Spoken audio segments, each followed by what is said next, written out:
Cristo Jesús. Amén. A lo largo del libro de Job nosotros encontramos y hemos visto una serie de emociones que suben y bajan a la hora de hablar Job. Particularmente hay unos momentos muy altos, luego hay otros momentos muy bajos, donde vemos a un Job que realmente está muy confundido. Estudiamos los primeros capítulos del capítulo 10, los primeros versículos, y vimos a un Job que él le pedía a Dios que le mostrara, que le explicara por qué estaba sufriendo, qué era lo que era tan malo en él, qué era lo que era tan pecaminoso en él, que estaba sufriendo de la manera en la que él sufría.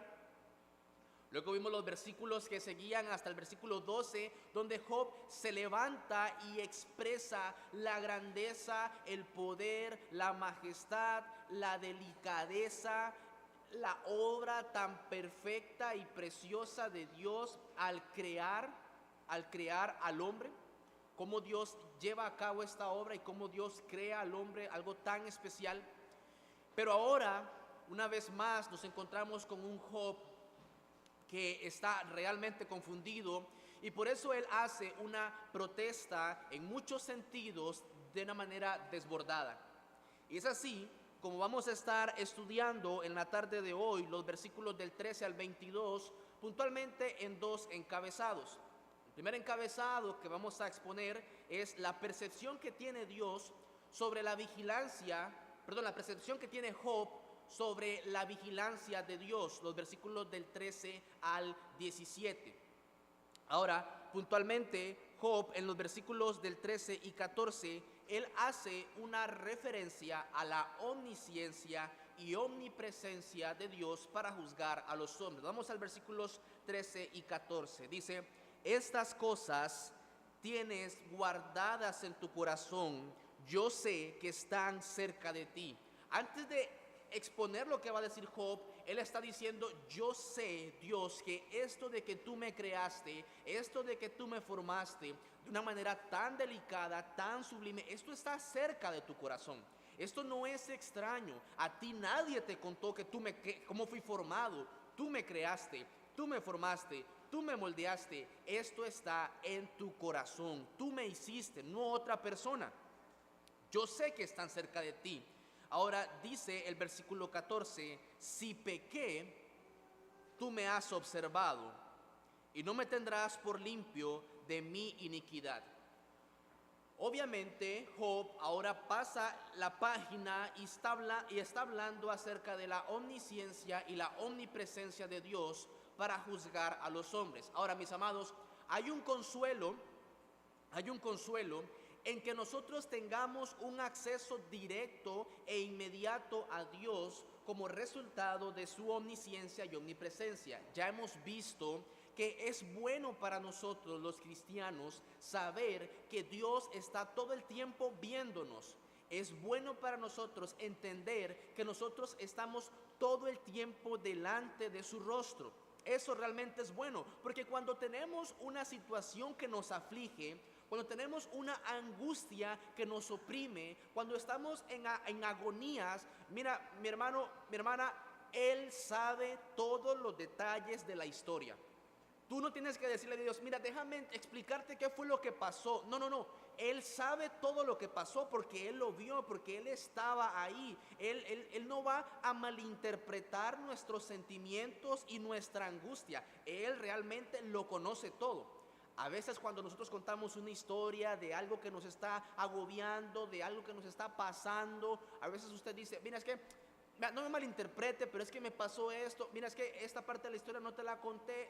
Con Dios no hay necesidad de eso. Él lo sabe todo. Él lo sabe todo. Dice: tú me has observado. Tú me has observado. Sin embargo, la omnipresencia y la omnisciencia de Dios también tiene otra cara de la moneda, como diríamos. Y es que, como decía Charles Spurgeon, siempre que pecamos, lo hacemos frente al rostro de Dios. Y eso es lo que Job está diciendo: si pequé, tú me has observado. Si pequé, tú me has observado. Y este realmente es uno de los puntos más críticos para aquellas personas que no conocen a Dios. Y ya lo he dicho en otras ocasiones, es que cuando venga el hombre delante del juicio de Dios, el Señor no va a necesitar que vengan testigos a confirmar los resultados del juicio, porque Él es el juez y Él es el testigo. Él no necesita que nadie le cuente. Y es lo que Job está entendiendo. Dios, si yo he pecado, dice, tú me has observado. Tú me has observado. Los versículos 15 al 16, lo que vamos a encontrar es entonces una justicia perfecta de Dios y que realmente es inalcanzable. Porque es muy fácil decir, si yo he pecado, obviamente no voy a ser justo. Si yo he pecado, obviamente no puedo esperar cosas buenas delante de Dios. Pero, ¿qué hay? ¿Qué hay si fuere justo? Y es lo que dice el versículo 15. Si fuere malo, ay de mí, obviamente, porque el Señor me ha visto. Pero, ¿y si fuere justo? ¿Y si fuere justo? Dice Job, no levantaré mi cabeza, estando hastiado de deshonra y de verme afligido. Si mi cabeza se alzare, cual león tú me cazas y vuelves a hacer en mí maravillas. Ese es el otro punto que rescata Job y que dice, mira, si yo fuera realmente tan justo y tan perfecto, no levantaría mi cabeza. Y mis amados, es importante que prestemos atención a estas dos palabras, cabeza, como lo dice dos veces, porque más adelante Zofar en el capítulo 11 va a dar unas recomendaciones acerca de cómo levantar el rostro. No lo vamos a ver hoy, pero por lo menos esto dice, si yo fuera realmente justo, no puedo levantar mi cabeza. Ahora, en primer lugar, el versículo 15 dice, si soy malvado, ay de mí, ay de mí. ¿Por qué? Porque la ley de Dios, esa ley que está escrita en el corazón de todos los hombres, lo condena. Dice la escritura en Gálatas capítulo 3, el versículo 10, maldito todo aquel que no permaneciere en todas las cosas escritas en el libro de la ley para hacerlas. Si fuera malo, dice Job, ay de mí.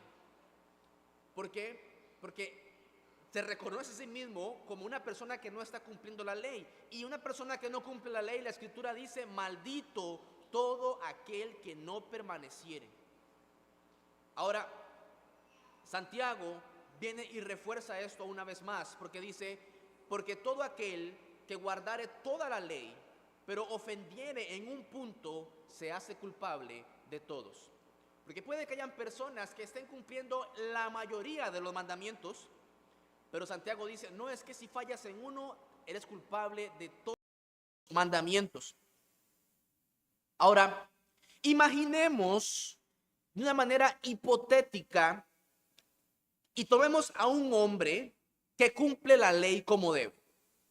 Imaginémonos un hombre que desde pequeño, como decía aquel hombre, aquel joven, dice, todo esto lo he guardado desde mi juventud. Imaginémonos que ese caso existe. Hay personas que dicen, yo no soy tan malo, yo no soy tan mala, yo me considero una buena persona. Y cuando tú les hablas los mandamientos, les dices, mira, tú has honrado a tu padre y a tu madre todo el tiempo. Sí, yo he sido obediente toda mi vida. ¿Has robado? No he robado. ¿Has mentido? No he mentido. Y uno dice, wow, ¿cómo hay una persona que puede decir que nunca ha hecho nada malo en todos los años de su vida? Bueno, imaginemos a una persona que piensa que ha cumplido toda la ley como se debe. ¿Qué puede hacer esa persona? Pregunta, ¿aún puede alegar contra Dios? ¿Aún puede alegar contra Dios? Mis amados, en definitiva, no puede hacerlo. ¿Por qué? Porque Dios no nos debe nada a nosotros. Dios no nos debe nada a nosotros. Como dijo el Señor Jesucristo, cuando hicieres todo lo que te pidiera que hicieras, di, siervo inútiles somos, porque lo que debíamos hacer, hicimos. En segundo lugar, dice que si es justo, hay una justicia preeminente que necesariamente seguiría condenándolo. Es lo que dice en el versículo 15, cuando dice, si fuere justo, no levantaré mi cabeza. ¿Cómo alguien que es justo no levanta su cabeza? Es la pregunta. ¿Cómo alguien que dice que es justo no levantaría su cabeza? Tomemos el ejemplo de los ángeles. Los ángeles tal vez no tienen una ley escrita, pero aún así los ángeles, por lo que vemos en la escritura, se conforman en obediencia a Dios. De hecho, en la oración del Padre Nuestro en Mateo 6:10 dice: hágase tu voluntad en la tierra como en el cielo. Allí en el cielo, es lo que está diciendo Cristo, allí se obedece plenamente a Dios. Ahora, teniendo a los ángeles como punto de comparación, hay que hacer la siguiente pregunta: ¿tendrán los ángeles una justicia, igual y comparable a la de Dios? También hay una gran distinción, una gran diferencia, una gran distancia, entre el cielo y la tierra. Aunque la justicia de los ángeles sea perfecta con respecto a las criaturas, mis amados, esa justicia no es nada, solo es humo si se compara con la majestad infinita de Dios. Por eso dice la escritura: santo, santo, santo.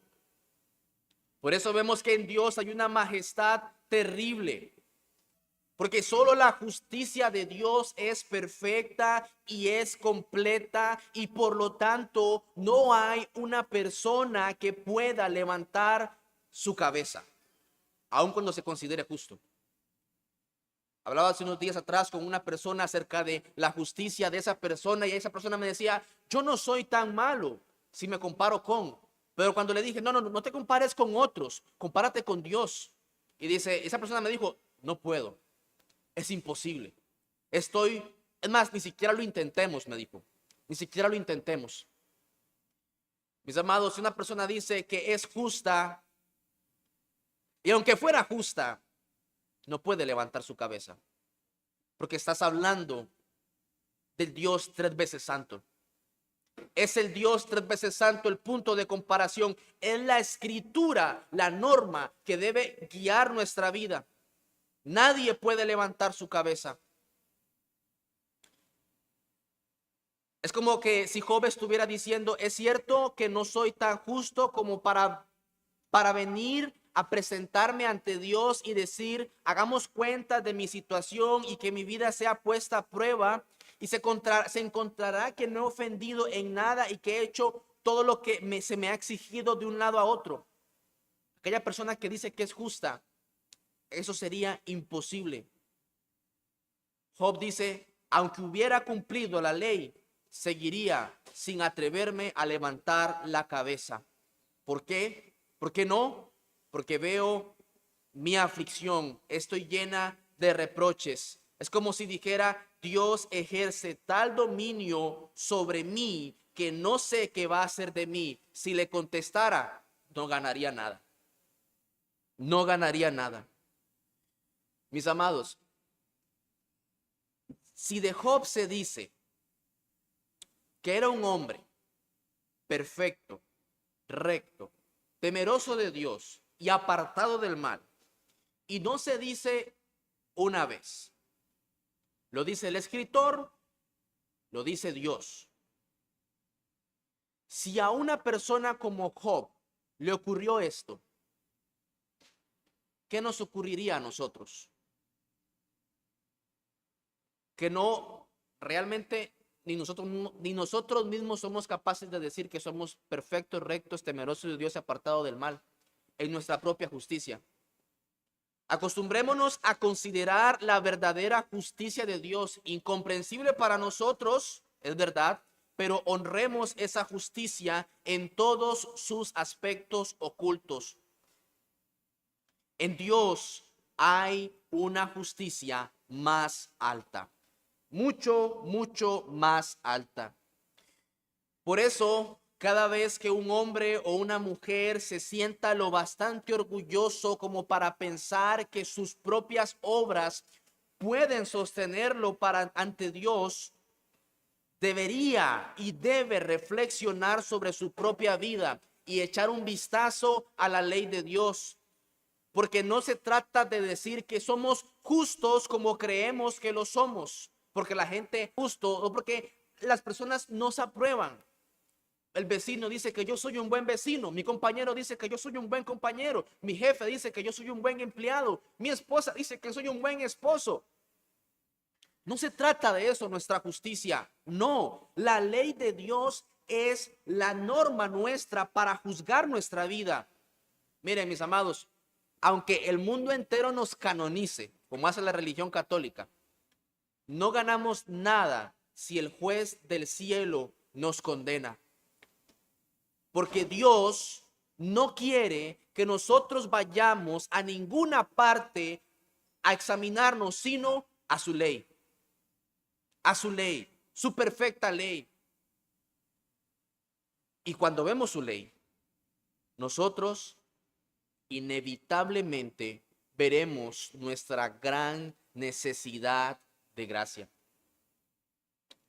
Decía Dwight L. Moody, la ley de Dios me dice lo torcido que estoy. La gracia viene y me endereza. Si tú te crees tan justo, si tú te crees tan buena persona, mira la escritura, mira la ley de Dios. Examínate conforme a lo que Dios ha establecido y verás cuán torcido estás, cuán defectuoso estás, cuán dañado y perverso y fuera del propósito por el cual Dios te creó estás. La última vez que hablamos de ese sermón de Job, hablamos acerca de que Dios nos creó y nos creó para un propósito, y cuando no estamos cumpliendo ese propósito, estamos pecando, estamos fuera de la voluntad de Dios. Mira la ley de Dios, examina la ley de Dios y vas a ver cuán fuera estás del propósito por el cual Dios te creó, si te crees justo a ti mismo. Ahora, la Biblia en ciertas ocasiones nos habla de que somos justos. Es verdad, es verdad. Habla de una justicia. Se nos habla de que hemos sido justificados, pero obviamente sabemos que cuando decimos que los hombres son hechos justos por la fe, lo hacemos porque Dios perdona sus pecados y los perdona en el nombre de nuestro Señor Jesucristo. Bienaventurado es el hombre a quien Dios no inculpa de pecado. Decía Thomas Watson, la escritura es un espejo para mostrarnos nuestros pecados. La sangre de Cristo es una fuente para lavarnos. Y acabábamos de cantar, fuente de la vida eterna.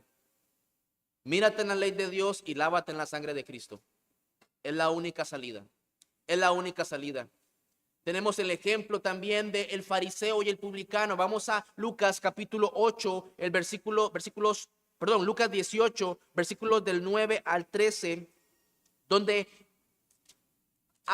yo sé que conocemos bastante este pasaje, conocemos bastante esta historia, donde están dos personas particulares, uno que se acostumbraba a guardar la ley de Dios de una manera muy por encima del estándar, y un hombre que realmente había traicionado a su nación porque se había vuelto publicano, estaba cobrando más de lo que era justo. Era realmente una desgracia para el pueblo judío, ese publicano.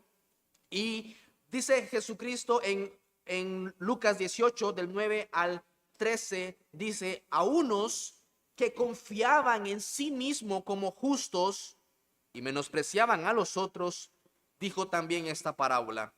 Dos hombres subieron al templo a orar. Uno era fariseo y el otro publicano. El fariseo, puesto en pie, oraba consigo mismo de esta manera: Dios, te doy gracias porque no soy como los otros hombres, ladrones, injustos, adúlteros, ni aun como este publicano. Ayuno 2 veces a la semana, doy diezmo de todo lo que gano. Mas el publicano, estando lejos, no quería ni aun alzar los ojos al cielo, sino que se golpeaba el pecho diciendo: Dios, sé propicio a mí, pecador. Mis amados, obviamente yo sé que ustedes saben, el texto mismo lo dice, el fariseo oraba consigo mismo. El fariseo estaba presentando sus credenciales delante de Dios. Dice, yo ayuno 2 veces. Y de hecho, la ley judía no prescribía más que un ayuno obligatorio, el día de la expiación. Pero los que querían ganar méritos ayunaban también todos los lunes y los jueves. Es curioso porque esos eran los días en el que el mercado de Jerusalén se llenaba de campesinos. Qué curioso. Ahora, el fariseo realmente no iba a orar. El fariseo iba a informar a Dios de lo bueno que él era. Y de hecho, así empieza la parábola. A unos que confiaban en sí mismos como justos y menospreciaban a los otros. Ahora tenemos al publicano. Y yo no sé si usted notó, pero el texto dice que era un hombre que ni siquiera podía levantar sus ojos, mucho menos su cabeza. Y él dice que él golpeaba su pecho y dice: sé propicio a mí, pecador. Y algunas traducciones sugieren que la idea del publicano no era decir sé propicio a mi pecador, sino más bien lo que el publicano quería decir era: Dios, ten misericordia de mí, el pecador, el pecador. Como si se considerara no meramente un pecador, sino el pecador. Usted ha escuchado a la gente cuando usted le pregunta: ¿usted ha pecado? Y la persona dice: sí, sí, todos somos pecadores. Ahí hay un grave problema. Ahí hay una grave enfermedad.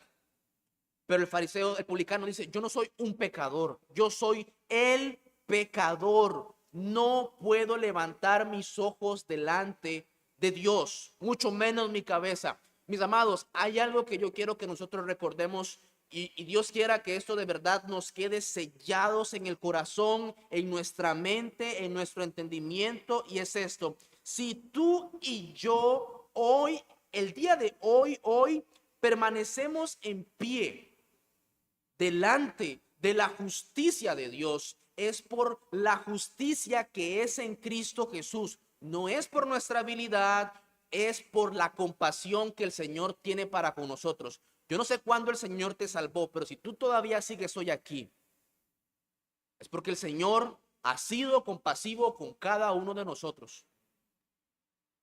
Cuando vemos que otros caen en el camino, cuando vemos que otras personas se apartan de la senda, mis amados, lo que nosotros realmente tenemos que hacer es temer grandemente a Dios y que su gracia no se aparte de nosotros. El que cree estar firme, mire que no caiga. No vea su justicia, vea la justicia de Cristo, vea la misericordia de Cristo, mis amados. Si usted se ve a sí mismo como un justo, yo sé que usted se ve como un justo en Cristo, pero no levante su cabeza con orgullo. No levantemos esa cabeza con orgullo. Muchas veces decimos: qué increíble cómo esa persona se apartó de la senda del Señor. Qué increíble cómo esa persona se olvidó de todo lo que el Señor ha hecho por él. Mis hermanos, eso no es increíble. Lo increíble es que tú y yo no lo hagamos todavía. Es porque el Señor nos sostiene. Es porque su mano ha estado con nosotros. Muchas veces nosotros pensamos como Pedro: Señor, yo nunca te dejaré. Cuando más bien deberemos decir una y otra vez: sé propicio a mí, el pecador. Hermanos, el evangelio no fue solamente una vez en tu vida, hace 10 años, hace 13 años, hace 15 años. El evangelio, tú y yo lo necesitamos todos los días. Si somos justos, es por el Señor. No levantemos nuestra cabeza. No levantemos nuestra cabeza.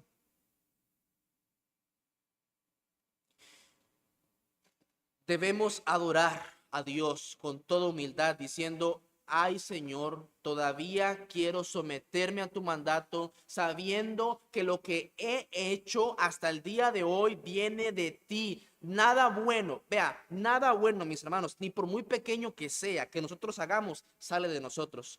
Es por Cristo. Y aunque el Señor nos acepta, no es porque nosotros seamos dignos o tengamos algún mérito, es por su pura generosidad. En el Salmo 3:3, el Señor dice en su palabra que Él es el que levanta mi cabeza. En el Salmo 3:3 dice: Él es el que levanta mi cabeza. yo no puedo levantar mi cabeza, yo no voy a levantar mi cabeza, el Señor tiene que levantar mi cabeza. Toda la gloria es para Él. Solo Él es digno de gloria. En el libro de Éxodo, recordamos acerca del dintel que se encontraba en las puertas. ¿Recuerdan ese dintel donde tenían que poner sangre para que la muerte pasara y no entrara a la casa y ocasionara estragos, tristeza, dolor? Bueno, mis hermanos, alguien dijo una vez que el dintel de las puertas del cielo es tan bajo que solo se puede entrar de rodillas. Solo se puede entrar de rodillas. Con razón Pablo dice que ninguno tenga más alto concepto de sí que el que debe tener, sino que piense de sí con cordura. Ahora, volviendo a Job, en el capítulo 10, el versículo 17, él dice: renuevas contra mí tus pruebas y aumentas conmigo tu furor como tropas de relevo. Habiendo dicho esto, habiendo quedado claro de que Job no se puede levantar, no puede levantar su cabeza, él habla acerca de la experiencia de sus sufrimientos que son de manera renovadas, y él dice que Dios hace tres cosas. En primer lugar, renueva sus pruebas, o sea, testigos también. La palabra pruebas puede traducirse como testigos en el hebreo.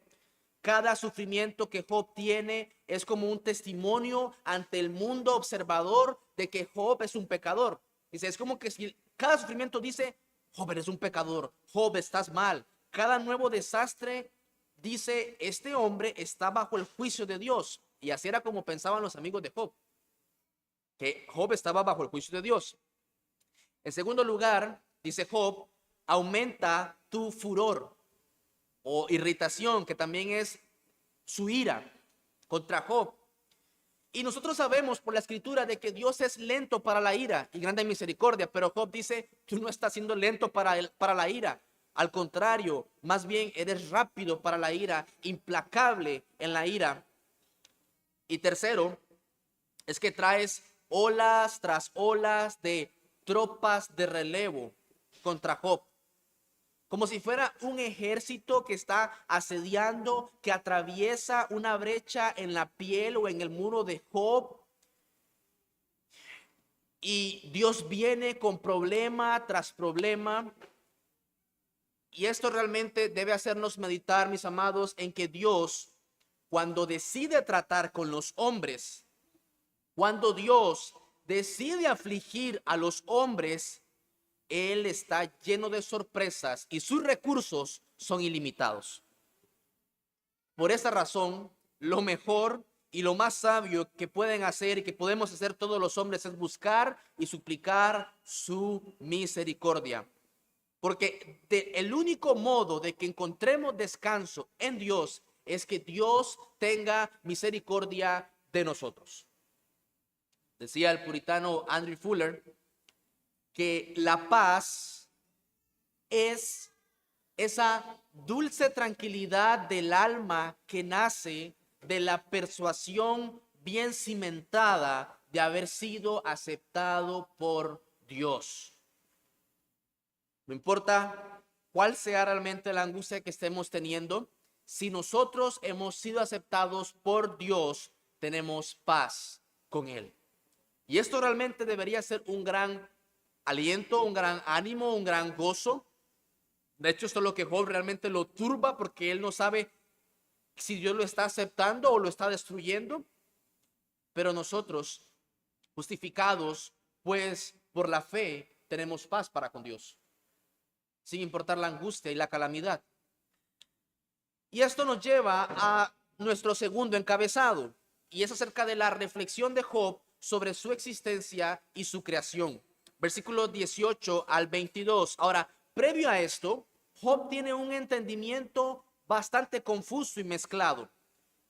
Las dos grandes cosas que sabe sobre Dios se cruzan y chocan.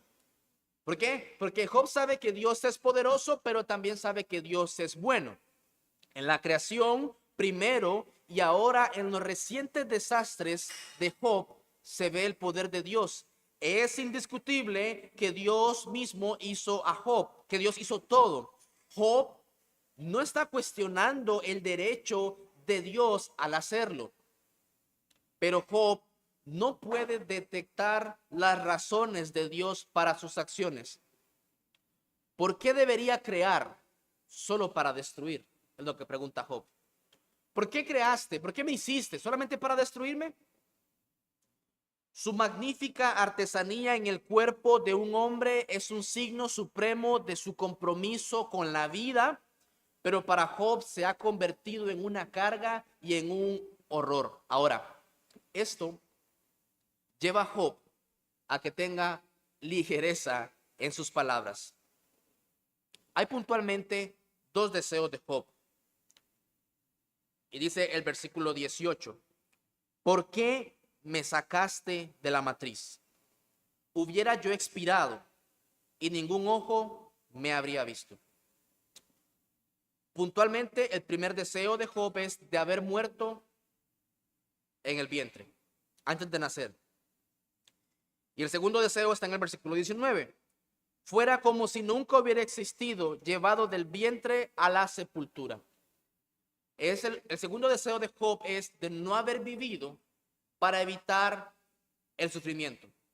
Ahora, estos deseos ya fueron abordados en el capítulo 3 que estudiamos del libro de Job. Sin embargo, en aquella ocasión, Job solamente abrió su boca. Es lo que dice el capítulo 3, versículo 1. Después de esto, abrió Job su boca.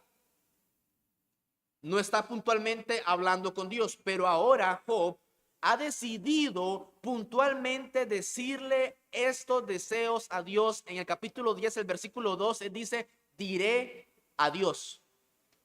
Y le dice estas cosas a Dios. Ahora, debemos preguntarnos algo. ¿Está pecando Job al hablar de esta manera a Dios? ¿Está pecando Job al hablar de esta manera a Dios? Mire, en Job 1:22 se nos dice que en todo esto no pecó Job ni atribuyó a Dios despropósito alguno, luego de la primera ronda de calamidades que está en el capítulo 1. En el capítulo 2, el versículo 10, se nos dice que en todo esto no pecó Job con sus labios. Ahora, debemos ubicar las exposiciones de Job 1 y 2 según el contexto de los textos anteriormente mencionados. Porque la intención de Dios y del escritor es que veamos cómo Job había superado las dos pruebas, donde él no blasfema contra Dios, como Satanás lo había predicho. Pero ahora la intención de Dios y del escritor en este pasaje es que veamos las pasiones de un hombre realmente atribulado y sin saber por qué. Pero la pregunta sigue siendo la misma. ¿Peca Job al hablar de esa manera a Dios? Hermanos, muchas personas tratan de defender de alguna manera a Job. Particularmente yo tengo una postura y es esta, hasta el día de hoy tengo este entendimiento y lo voy a confirmar, lo voy a reafirmar, mejor dicho, con lo que dice el teólogo Juan Calvino. Juan Calvino dice lo siguiente acerca de estos textos.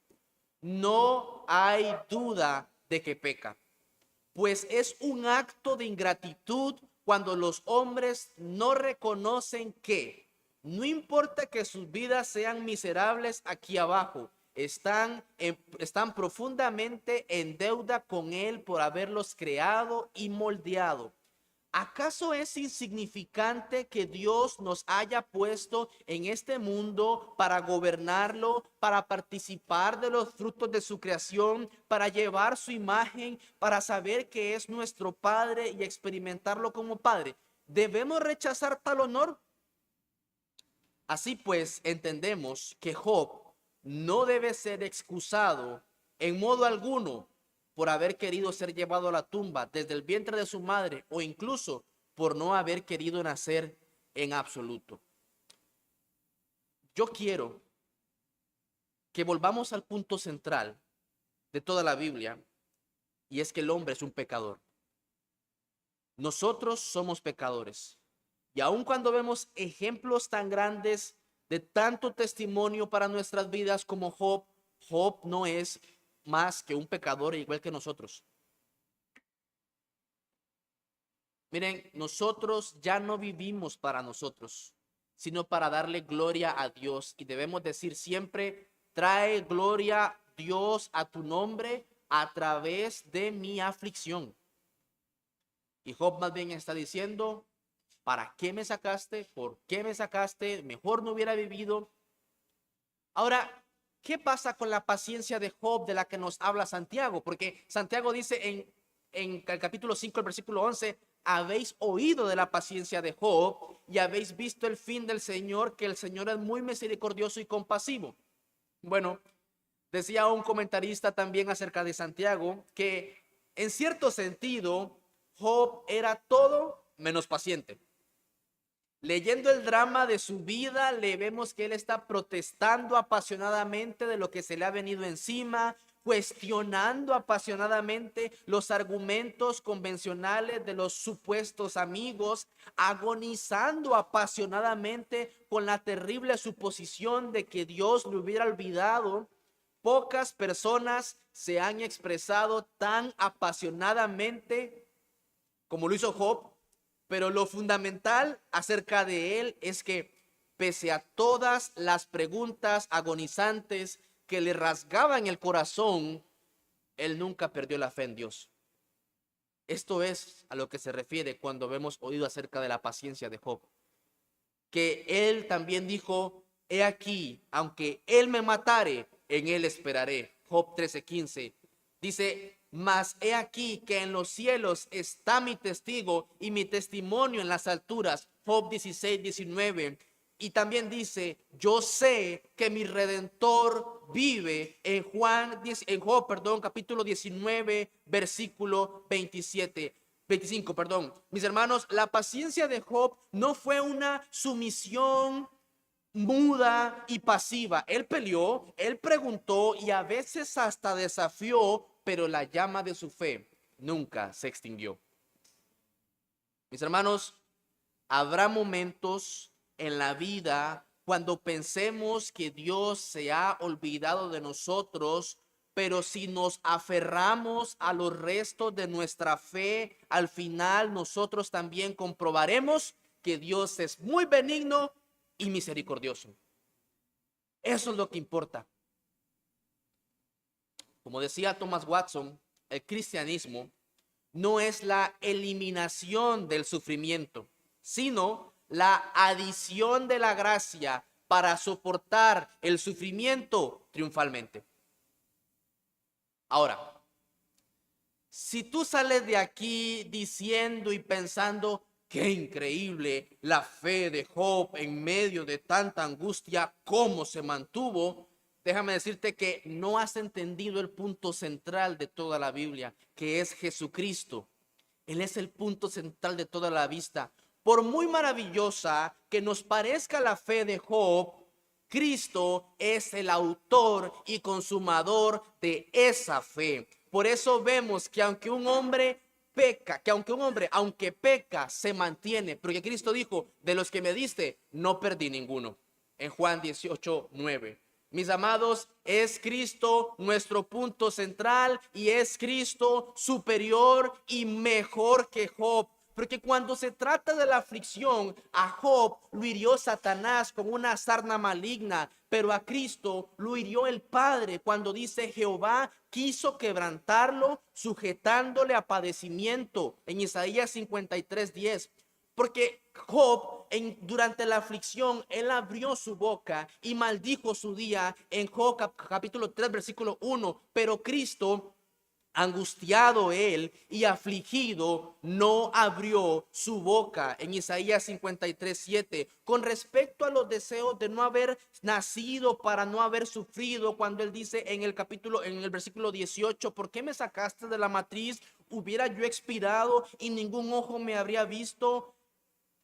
Cristo dice, ahora está turbada mi alma. ¿Y qué diré? Padre, sálvame de esta hora, mas para esto he llegado a esta hora. Él no quiere huir, él dice, para esto he llegado. con su voluntad. Job dice, cesa pues y déjame para que me consuele un poco. Cristo dice, Padre mío, si es posible, pase de mí esta copa, pero no sea como yo quiero, sino como tú. Porque en el conocimiento de la aflicción, Job dice, hazme entender por qué contiendes conmigo. Y Cristo dice, entonces dije, he aquí que vengo, oh Dios, para hacer tu voluntad, como en el rollo del libro que está escrito de mí. Mis hermanos y amigos, el punto de Job es apuntar a alguien superior y mejor que él. Es Cristo Jesús, nuestro varón de dolores, experimentado en quebrantos, que sostuvo a un hombre tan débil como Job, que nos sostiene a nosotros, un hombre que experimentó no solamente parte del sufrimiento de Dios, no fue que él experimentó una ola tras otra ola, no, él experimentó toda la ira de Dios en un solo momento hasta el punto de la muerte. Él tenía testigos que le decían a una voz, sí, salvó a muchos, ¿por qué no se salva a sí mismo? Él no fue una persona que dijo, me están atravesando dolores. No, a él lo